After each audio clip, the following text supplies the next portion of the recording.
Welcome to today's edition of Daytime Dialogues. It is a pleasure for me to welcome today Rabbi Rael Blumenthal. Rabbi Blumenthal has been serving in a synagogue known as BRS West, which stands for the Boca Raton Synagogue West, since 2015. Before that, he had worked in Paramus and also in TNEC and was the director of the TNEC NCSY and of NCSY's TJJ program, which I had a chance to visit a little bit this summer. A fascinating program for children who are coming to Israel, most of them, I would assume, for the first time, from non-observant homes, typically. Born in Johannesburg. Don't want to make you guess where that wonderful accent is from. And he also was a student in Keren B'Yavne, Yeshiva University, and currently serves also as a Rabbi at Katz Yeshiva High School. And if that's not enough, Rabbi Blumenthal is also a whiz with technology, which has come in very handy with a lot of the things he does in his Rabbanos. And it's a pleasure to welcome Rabbi Blumenthal to Daytime Dialogues this week. Thank you, Rabbi. Thank you so much, Rabbi. Thank you. It's such a schus to be able to spend a little bit of time with you. It was such an honor and a privilege getting to spend so much time together in Eretz Yisrael this summer. So thank you, and please God, we'll be able to keep it up. So no, I look forward to it on many more occasions as well. And let me just start out with a simple question. You are a younger Rav. I wouldn't say young anymore, Baruch Hashem, you have many years of experience, but a younger Rav in a community that is exploding and in growing size, not just because it's Florida, not just because it's Boca Raton, but because of all of the things you bring to your community. And I'm just curious, as a younger Rav, how do you see things are changing within our community, within synagogues in general? So it's interesting. You give me a lot of credit, and probably a lot too much credit. Most of it, if anything, goes to the Rebbitzin, and I say that as the key to so much of what people are looking for today. Overwhelmingly, and we spoke about this a little bit this past summer. I see a lot of people being like almost post ideological, meaning for a long time people defined themselves as like, this is the brand of Judaism that I'm a part of, and this is the style of Judaism that I like. Overwhelmingly today, most people are just looking for connections. They want to be able to feel that they have a Rav and a Rebbitzin that they can call up and sit down at a dining room table and schmooze about what's going on in their lives. They're looking for a Rav and a Rebbitzin that they can come over and say, this is what's going on with my kids, and this is what's going on in our marriage, and what do you think about these things? And to feel a sense of warmth and non-judgmentalism, much more than any of the ideological focuses that I think were so much more, whether they were or they weren't, but they were certainly more prevalent in the way that people were operating and thinking. I think even up to a few years ago, and I think COVID has exacerbated that extensively, or intensified that. People aren't looking for, what stream of Yiddishkeit am I belonging to, and what brand do I see on on the logo or the label of the shul. They just want to know, like, where am I getting like a bowl of cholent and a hug and a shmooze and a l'chaim and a place for my kids to like run around. So it's fascinating, because if you think about it for a moment, your preparation to be a Rav, my preparation to be a Rav, had nothing to do with those things. It was all about studying. It was all about being able to understand halakha, to convey halakha, to convey belief systems. So how are rabbis prepared? How can rabbis even be prepared for such a thing? So I say like this: the halacha part is obviously essential. Like that part is all encompassing all the time, in the sense that when people call with a question, that they want to know that there is an answer. They want to know that there is clarity, and that clarity is coming from a place of knowledge and experience and Masorah. Meaning, most people don't want to call Rav Shechter, or don't have access to call Rav Shechter, but they want to know that the rabbi that they're speaking to spoke to Rav Shechter. And that access point to Masorah is something that people do care very deeply about, even if they care about it 1 or 2 or 3 steps removed. They do really care that people have access to, and that they by proxy have access to a sense of Masorah. But all of the stuff that people are looking for in terms of a Rav, a Rebbetzin, a community, my wife and I often joke that our best training was NCSY.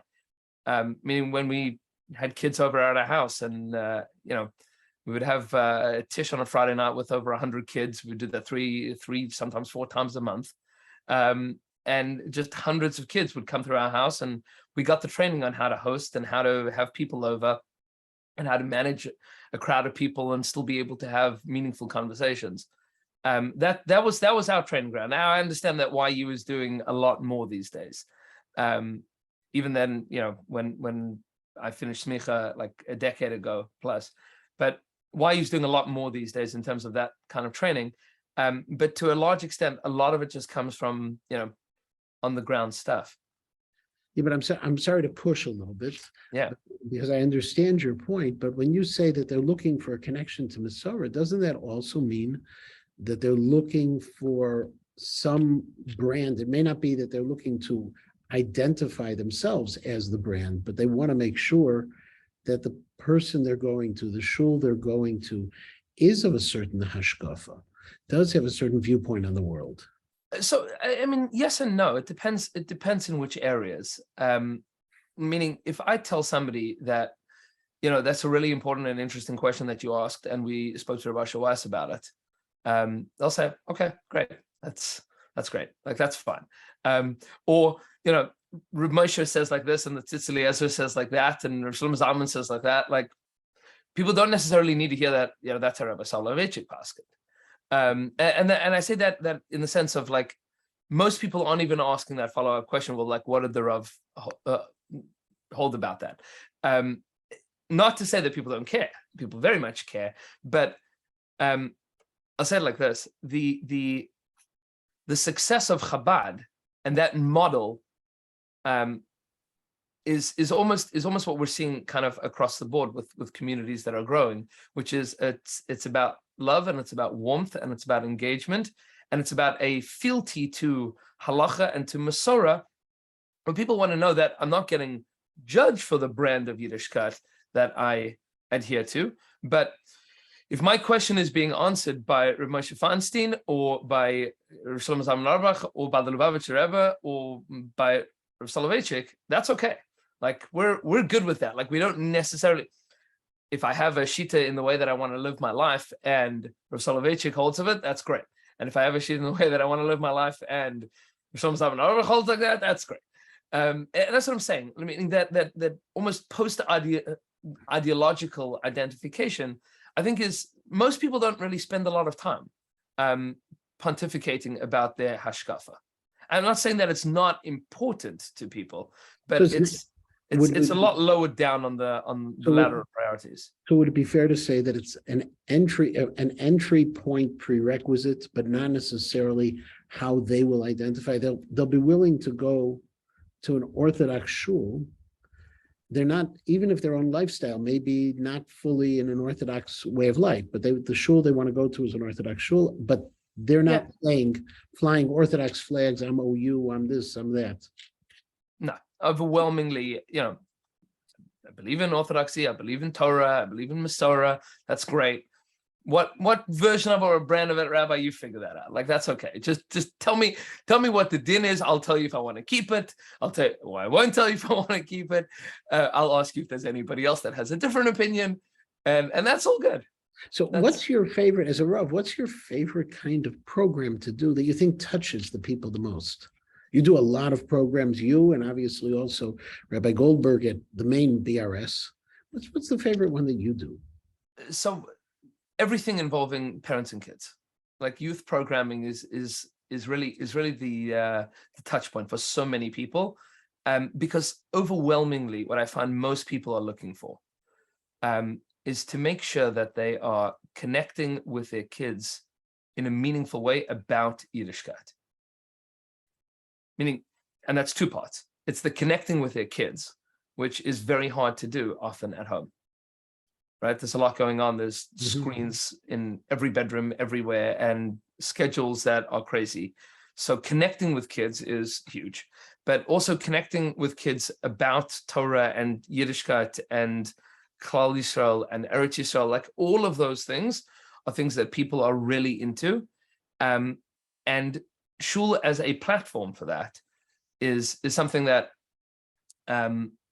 is something that gets parents and kids very excited. Like we started a program in the middle of COVID, because especially that first summer of COVID, when like everybody was kind of bugging out, going out of their minds. You have like a 9-hour Shabbos afternoon, and you have a socially distanced Minion in the morning with, remember those days, right? Socially distanced Minion in the morning that like is bare bones Minion, where like no singing, no nothing, and then like people come home, like, and it's just dads, because like the moms are home with their kids. So like, sometimes you get like a mom that'll switch out here and there, but like at the end of the day, you get 9 hours of Shabbos afternoon with your kids, and it's hot, and parents were going nuts.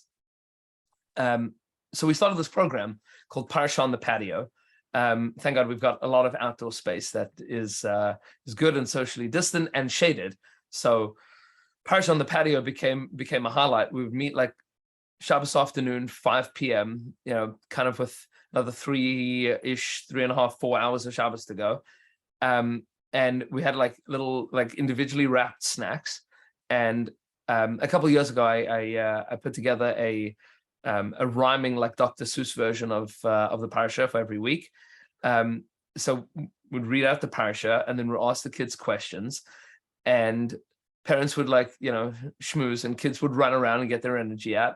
And they would answer questions. Then we get little prizes. It was the best program in the world. And it was so simple. It was so super simple, because it was just an opportunity for parents and kids to connect with community about Torah. Do you have at the shul children's groups Shabbat morning? Yeah. One of the challenges I find with that is that the children they come to shul, they go to children's groups. After that, they go to the teen Minion. The teen Minion follows through into high school. After high school, they'll go off to Israel, and then they'll come back and not feel comfortable in a shul because they've really never davened in a shul. Following on your theme of parents and children doing things together, how do you deal with that? So we're at the beginning of that, meaning, and we think about this a lot. Our largest age group in shul is 0 to 2. And the average age of the shul is dropping every year. So Baruch Hashem, these are all wonderful things. So like we have a teen Minion for Musaf once a month kind of thing. But a lot of our focus at the moment is on getting kids to do things in shul. So, the shul's grown to now from 20 families and like 1 Minion on a Shabbos. We've got a Hashkama Minion, a Sephardi Minion, and an Ashkenazi Minion. And as much as possible in all of them, we're encouraging our teens and inviting our teens to participate as chazanim, as balei kriya, as balei tefillah, as gabaim, as much as possible. And we're pushing those teens to be trained. And the gabaim take an active role in training those kids to do that. And we try from time to time, COVID obviously threw this off, but we try from time to time to have kids saying divrei Torah and announcements in shul as much as possible, so that it's not like a foreign world to them. Now, of course, it does from time to time annoy the balabatim in shul that are just like, let me get to Kiddush and get home.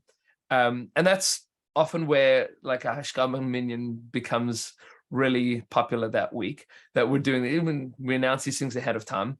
And what ends up happening is you end up with a lot more like moms in shul and a lot more of the older families at Hashkama Minion. And that's okay. Like, I'm okay with that, because, as long as there's a place that everybody can daven and make sure that they can be yotze the tefillah and feel that they're connected to community. I think, fundamentally, philosophically, I'm okay with annoying a few people here and there so that kids and teens feel really comfortable in shul. Because I don't want to get to that stage where kids are like, well, this is not a room that I like being in. So do you foresee, and I'm not asking for commitment, but do you foresee in the future, when there are older children yet in the shul, not having a quote unquote teen Minion, but finding ways to integrate them into one of the 3 minyanim that you mentioned, or many more by then? So I don't have a definitive answer to that question, but I'll tell you that even as recently as like 3 weeks ago, There were some people in the shul that were like, well, let's have like a young professionals, like family style minyan. And my feeling on that was not to. Meaning I don't want to segregate minyanim by age.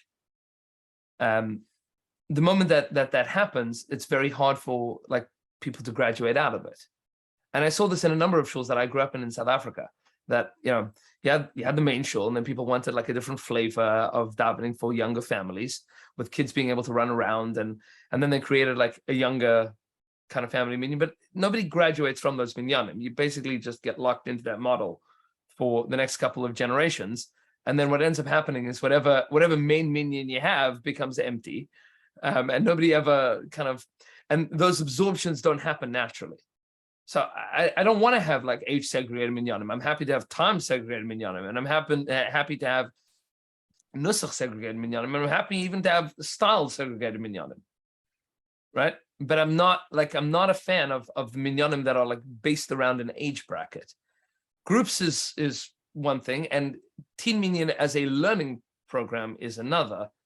But to be able to say, kids should come to shul, kids should be a part of what's going on in shul, that we should be able to have 3 generations sitting together in the same minyan. Like, that's something beautiful. And I think that there was a push a couple of years ago in many communities around the world to become places that like catered to age groups. And I think overwhelmingly it hasn't worked out that well. Like, I think it's a burst of energy, but then long term it becomes like boxing people in. Every 10 to 15 years you end up boxing in a new group of people to like, this is your age group. The one thing that I've fundamentally like railed against was having any kind of separate kiddush. Kiddush has to be, meaning no matter what minyan you go to, kiddush is at the same time, kiddush is together. Meaning hashkama has like a little bit of mezainis, but it doesn't really have a kiddush. But everything else is just one kiddush. Ashkenazim, Sfardim, Nusach Sfardim, we've had like everything has to be one kiddush, because that's where the community gets together, even if it's not in the same room for davening. What do you as one of the younger rabbanim in our community, successful, where are your support structures? When I was a Rav, a young Rav, there weren't a lot. YU has developed a lot, the OU developed a lot, but then we found things somewhat organically of who to reach out to and who to speak with. Do the younger rabbanim all get together? Do you have your own WhatsApp groups, your shmooze? Is it formal, informal? So, I think every formal attempt has kind of fizzled, unless it also happened to like hit the same organic notes that make these things work. Because at the end of the day, like any other group, when you have colleagues and chaverim, so then things work out. I have the tremendous chus of being part of the Boca Raton synagogue institution. So that's my natural group of colleagues and chaverim to speak to.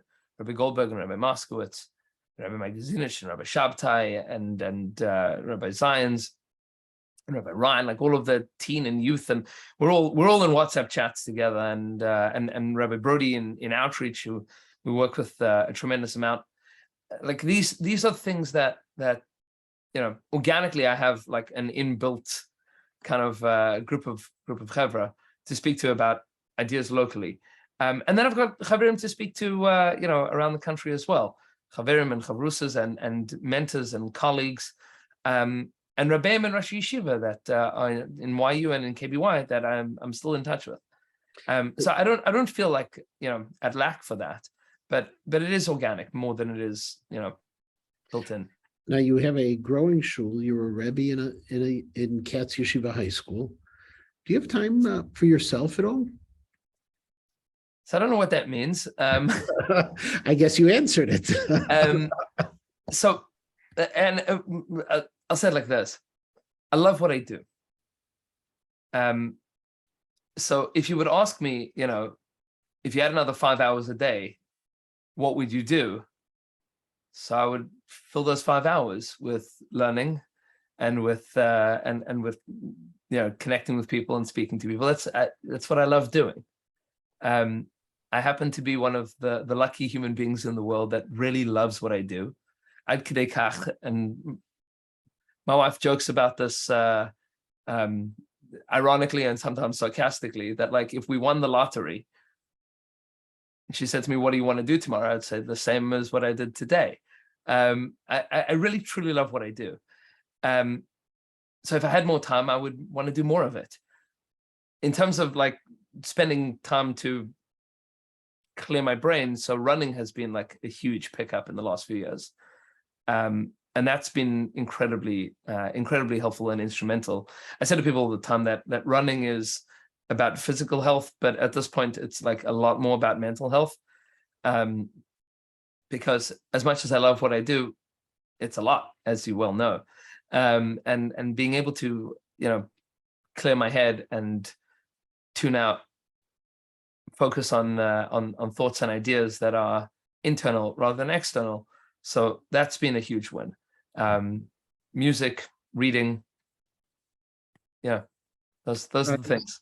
One of the ways I put it is that when I'm in school, my hobby is the shul, and when I'm in shul, my hobby is the school. So I just have a lot of hobbies. Right. Some people collect stamps, and I have jobs. Right. That's it. And we don't have a lot of time left, but let's talk a little bit about technology for a moment. And when I talk about technology, the first time I actually heard you speak was giving advice to rabbis of different kinds of technologies that would be possible. Your bachelor's degree is in computer science. Right. How has technology transformed for you, the Rabbonos? So it's interesting. I have a love-hate relationship with technology. I love it because I love tinkering, and I love the tools, and I love the ideas. And the hate part is when you find a system that works, stick with it. And I have a tremendous yetzer hara to like find other things and ways. It's a hobby, but it's a time-consuming hobby that I have to make sure that I scale back on.